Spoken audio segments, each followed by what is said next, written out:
हाँ, ओफो, इतनी गर्मी में खेत में काम करना तो बड़ा मुश्किल हो गया है। थोड़ा पानी पी लेता हूँ।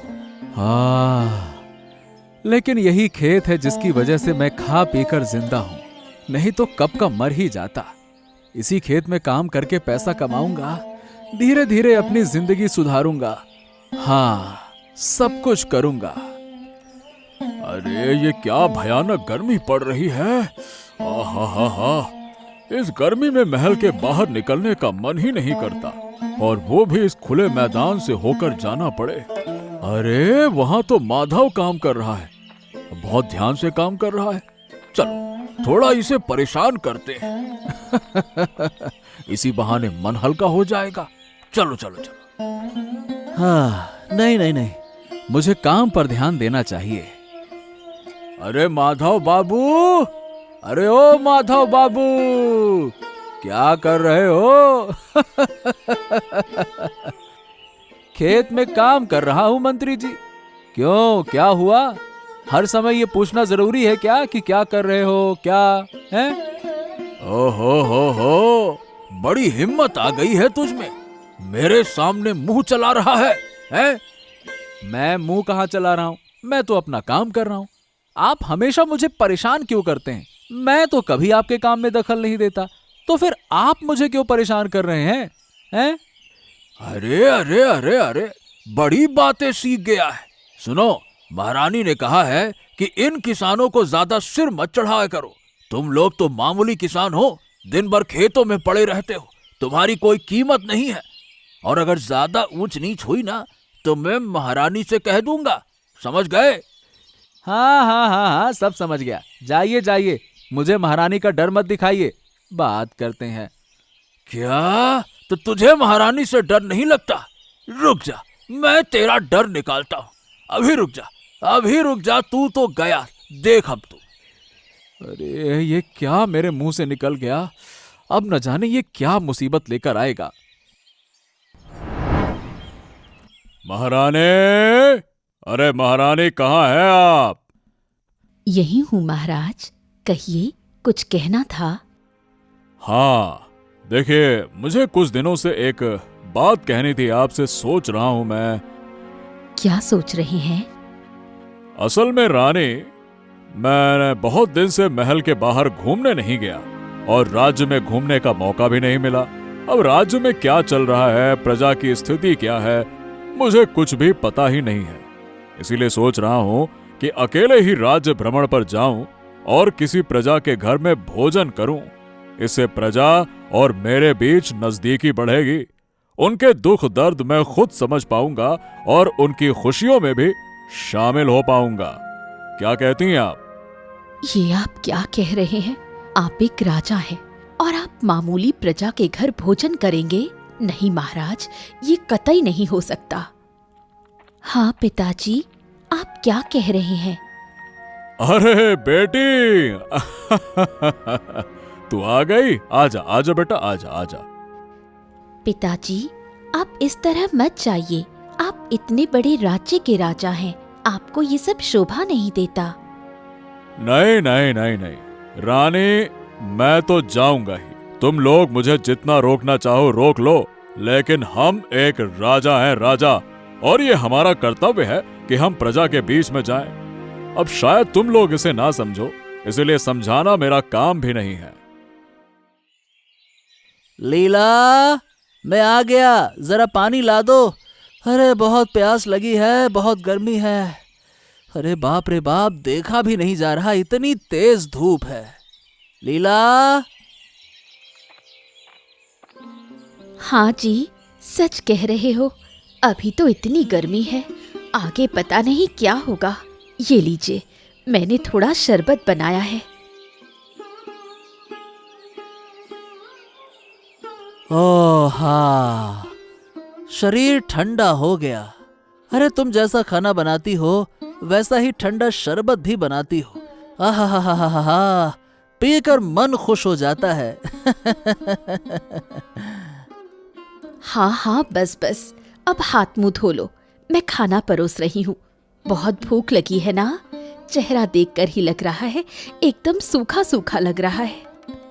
हाँ हाँ हाँ, बहुत भूख लगी है, अब जल्दी से खाना लगा दो बस। हाँ। ये लीजिए, खा लीजिए। हाँ हाँ हाँ हाँ हाँ, क्या शानदार खाना बनाया है, लाजवाब लाजवाब। काश मैं तुम्हारे लिए एक अच्छा होटल खोल सकता, लोग तुम्हारे हाथ का अमृत खाना खाते और अंदर से भर जाते। हाँ। बस बस चुपचाप खाओ, मुझे होटल वोटल कुछ नहीं चाहिए। मेरा तो सिर्फ एक सपना है। सपना? क्या सपना? यही कि हमारे राज्य के महाराज को अगर मैं अपने हाथों से बना हुआ खाना खिला पाती तो मेरा जीवन धन्य हो जाता। ओ, तो ये बात।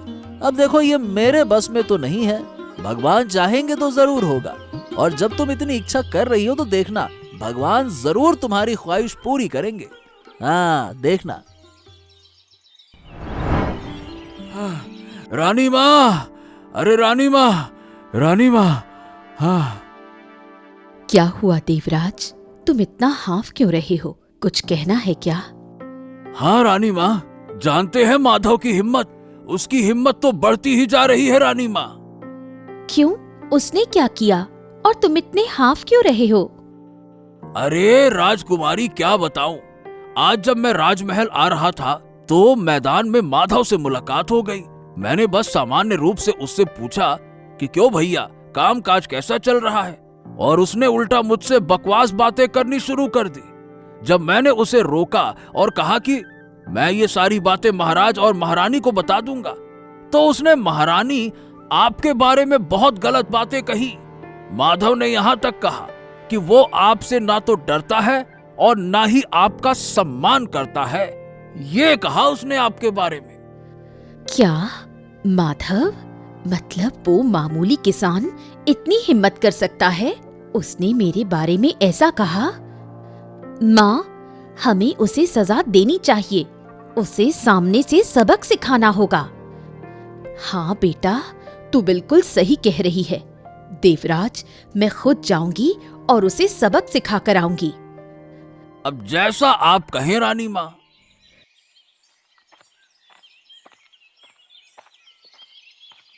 अरे माधव, कैसे हो? बहुत दिनों बाद मुलाकात हुई। और बताओ, खेत में काम कैसा चल रहा है?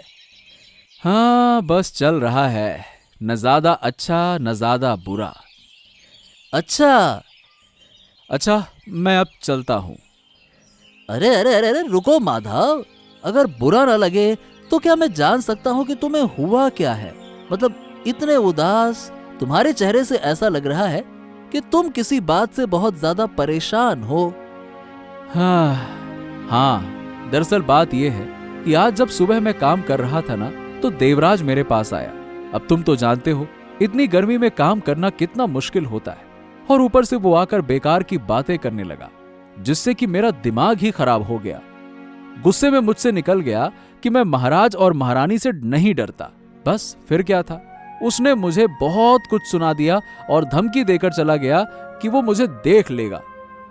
ओह, तो ये बात है। सही बताऊं तो वो देवराज किसी का भला देख ही नहीं सकता। तुम तो जानते हो उसका स्वभाव। सिर्फ इसीलिए कि वो महामंत्री है, कोई उससे कुछ कह नहीं सकता, नहीं तो वो कब का उसे राज्य से बाहर निकाल दे। खैर चलो, तुम चिंता मत करो, ऐसा कुछ नहीं होगा। हमारे राजा बहुत अच्छे हैं, वो जो भी करेंगे सोच समझ कर ही करेंगे, निश्चिंत रहो। अरे बाप रे बाप, कितनी तेज गर्मी पड़ रही है, मैं तो थक गया घूमते घूमते। चलो किसी प्रजा के घर दोपहर का भोजन कर लिया जाए, लेकिन किसके घर जाऊं, किसके घर? आसपास में यही सबसे नजदीक है, चलो यहीं चलता हूं। देखता हूं ये घर किसका है। कोई है? अरे कोई घर पर है क्या? हाँ, आ रही हूँ। अरे महाराज, आप, ये मेरा कितना बड़ा सौभाग्य है कि आप स्वयं मेरे घर आए हैं। आइए आइए, अंदर आइए। आराम से आराम से आराम से, इतना आओ भगत करने की जरूरत नहीं है। दरअसल आज मैं राज्य भ्रमण पर निकला था, तो सोचा कि दोपहर का भोजन किसी प्रजा के घर में कर लूं। क्या आप मेरे घर में भोजन करेंगे? ये तो मेरा सौभाग्य है। आप बैठिए, मैं अभी आपके लिए भोजन की व्यवस्था करती हूँ। तुम्हें कोई परेशानी तो नहीं होगी ना? अरे ऐसा मत कहिए महाराज, मैं तो कब से यही चाहती थी कि आपको अपने हाथों से बना भोजन कराऊं, और आज मेरी ये इच्छा पूरी हो रही है। लीजिए बैठिए, कुछ खास नहीं बनाया है, पर जो भी है उम्मीद है आपको पसंद आएगा। हा हा हा हा हा हा। क्या स्वाद है, क्या स्वाद है। तुम्हारे हाथ का खाना बहुत लजीज है। सच में बहुत संतुष्टि मिली। हमारे राजमहल में रोज तरह तरह के पकवान बनते हैं, लेकिन वहां तो संतोष ही नहीं मिलता जो तुम्हारे हाथ के खाने में है। अद्भुत अद्भुत अद्भुत। धन्यवाद महाराज। अरे कहाँ हो माधव? अरे भाई बाहर आओ, बाहर आओ, जरा हमें दर्शन तो दो। माधव! अरे देवराज बाबू, आप मेरे घर भी आ गए मुझे परेशान करने के लिए, हैं? खबरदार माधव, तुम्हारी हिम्मत देखकर मैं दंग रह गई हूँ। ये देखिए महारानी, आपके सामने भी ये मुझसे इस तरह से बात कर रहा है। सोचिए, जब आप नहीं थी तब इसने मुझे क्या क्या नहीं कहा होगा। हैं? नहीं नहीं नहीं नहीं नहीं नहीं महारानी, मैंने कुछ नहीं कहा। देवराज बाबू ही मुझे बार बार परेशान करने आए थे, इसीलिए गुस्से में दो चार बातें बोल दी। अगर इससे आपको अपमान महसूस हुआ हो तो मैं क्षमा चाहता हूँ, कृपया मुझे माफ कर दीजिए। माफी? माफी तो तुम्हें नहीं मिलेगी।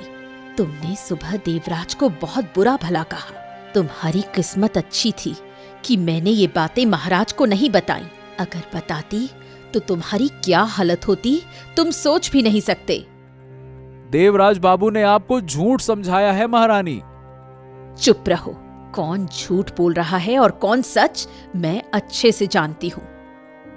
हाँ, कृपया मुझे माफ कर दीजिए महारानी, मैं क्षमा प्रार्थी हूँ। माफी तुम्हें नहीं मिलेगी, और हाँ, तुम्हारी सजा ये है कि आज से तुम्हारी सारी जमीन तुम्हारी नहीं रही। कल से अगर तुम्हें वहां देखा गया तो तुम्हें जीवन भर के लिए कैद में कर दिया जाएगा। तुम आ गए। सुनो ना, आज जो हुआ उसे सुनकर तुम खुशी से पागल हो जाओगे। अरे अरे, क्या बात है, क्या बात है, इतनी खुशी की क्या बात है, मुझे भी तो बताओ। आज दोपहर जब मैं रसोई में थी, अचानक किसी की आवाज सुनी। बाहर जाकर देखा तो समझो कौन था। कौन था? स्वयं महाराज। ओ, महाराज हमारे घर पर? क्या बात है। हाँ, महाराज आज राज्य भ्रमण पर निकले थे। वो किसी किसान के घर भोजन करने वाले थे और संयोग से हमारे घर आ गए। उन्होंने हमारे घर खाना खाया और बहुत प्रशंसा की। बोले कि ऐसा स्वादिष्ट भोजन उन्होंने कभी नहीं खाया। महल में तो रोज कई पकवान बनते हैं, लेकिन ऐसी तृप्ति पहले कभी नहीं मिली। देखा लीला, कल ही तो कहा था कि भगवान तुम्हारी मनोकामना जरूर पूरी करेंगे, और देखो आज ही पूरी हो गई। अब तो समझो कि तुम्हारा जीवन ही सफल हो गया। हाँ हाँ हाँ, बहुत ज्यादा।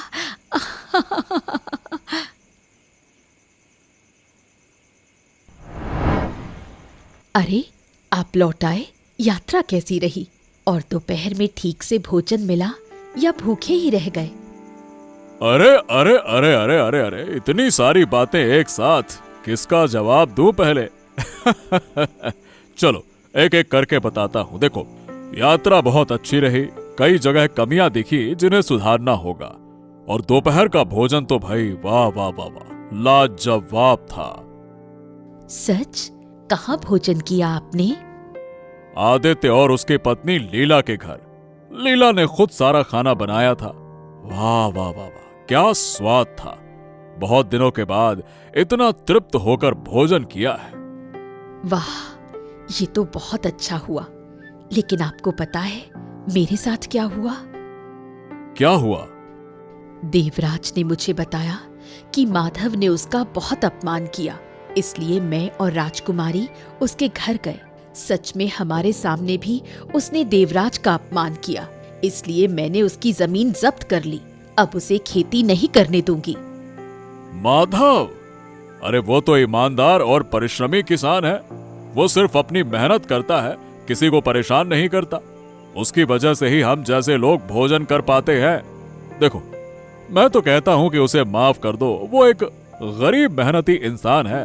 जमीन के बिना उसके पास कुछ भी नहीं रहेगा। लेकिन महाराज।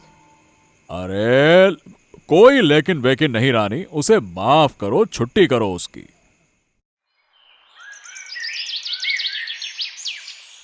मुझे नहीं पता कि अब मुझे क्या करना चाहिए।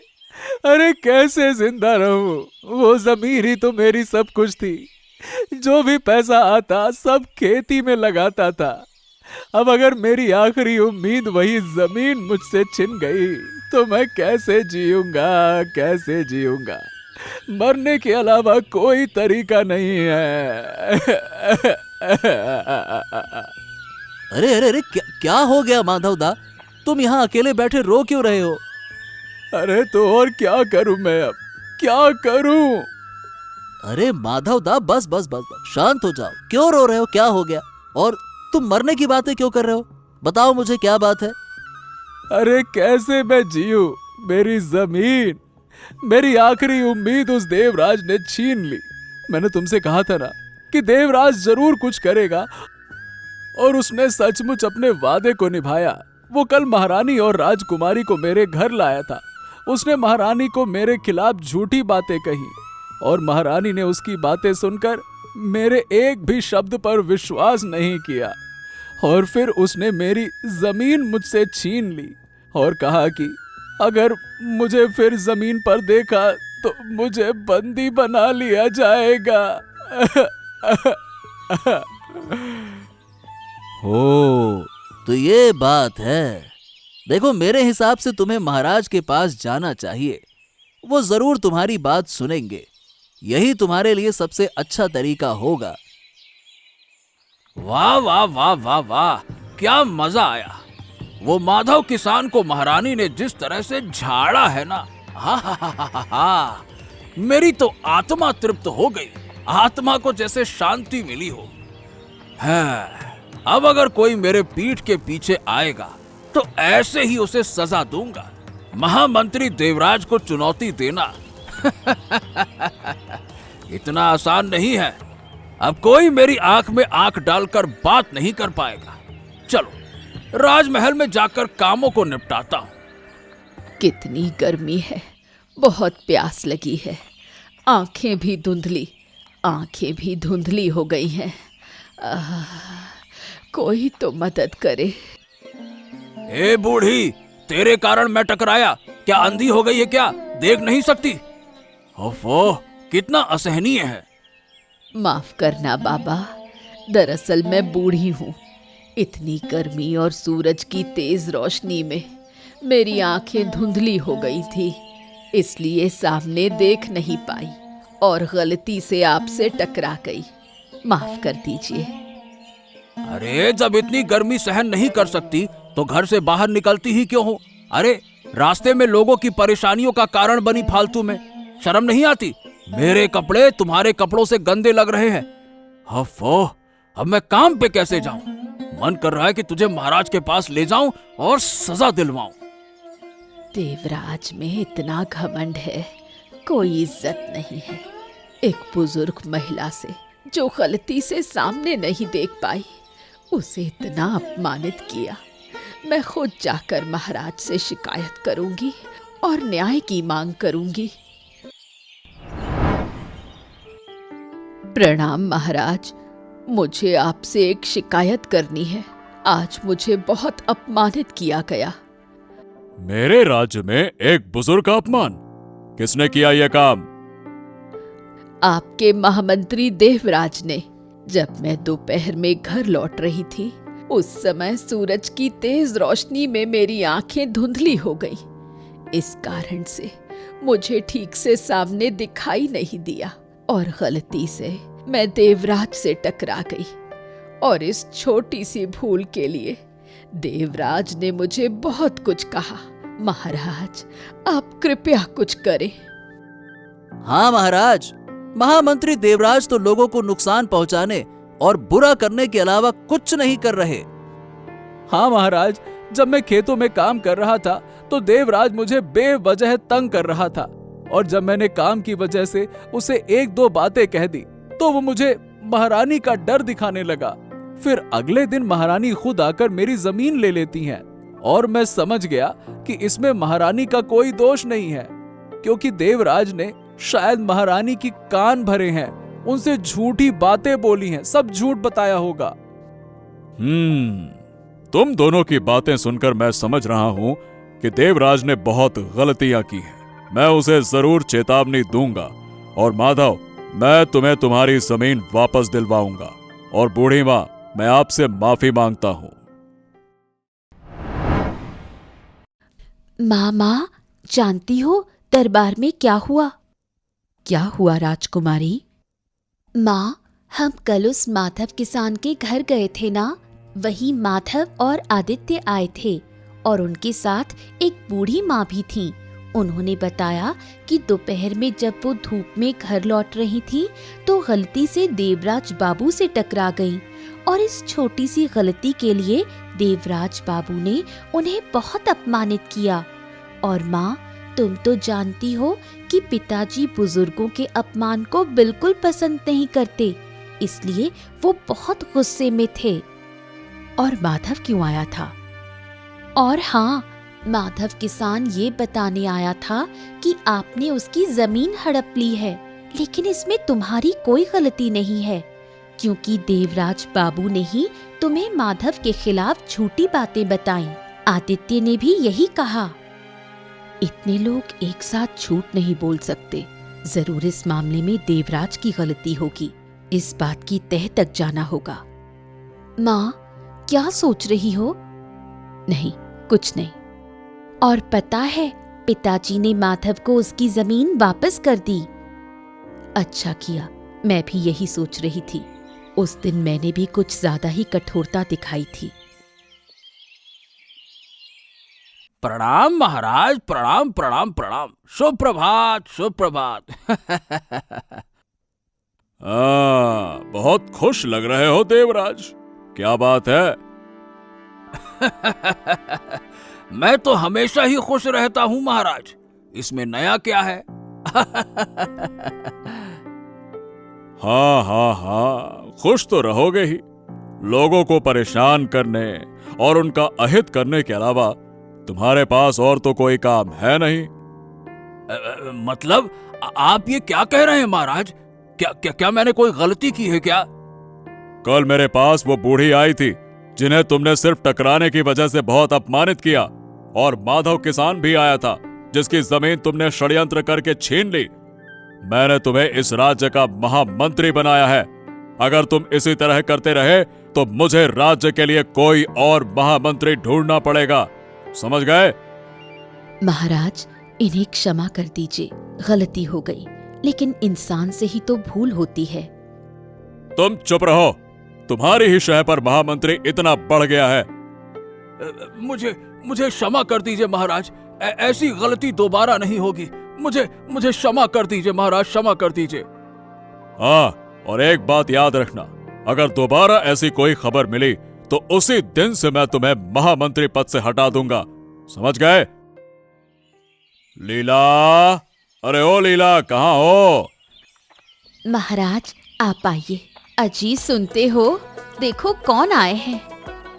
अरे महाराज और महारानी, आप दोनों स्वयं हमारे घर पर आए हैं। आइए आइए आइए आइए आइए आइए, बैठिए बैठिए बैठिए। अरे, इतनी भागदौड़ करने की जरूरत नहीं। असल में महाराज जिस दिन यात्रा पर निकले थे, उस दिन दोपहर में इन्होंने लीला के हाथों का बना भोजन किया था, और राजमहल लौटकर इतनी तारीफ की तो मैं भी खुद को रोक नहीं पाई और चली आई खाने। और रानी तो रोज रोज राजमहल का खाना ही खाती हैं, तो सोचा इसका भी स्वाद बदलना जरूरी है, इनको भी तुम्हारे हाथ का खाना खिलाता हूँ। बहुत अच्छा किया रानी माँ। मैं बहुत खुश हूँ कि आप दोनों हमारे घर आए। अरे पहले ये बातें बाद में करना, पहले खाना ले आओ। मैं महाराज और महारानी के बैठने का इंतजाम करता हूँ। आइए ना, आइए आइए, बैठिए बैठिए। लीजिए महाराज, लीजिए रानी माँ, खाना खाइए।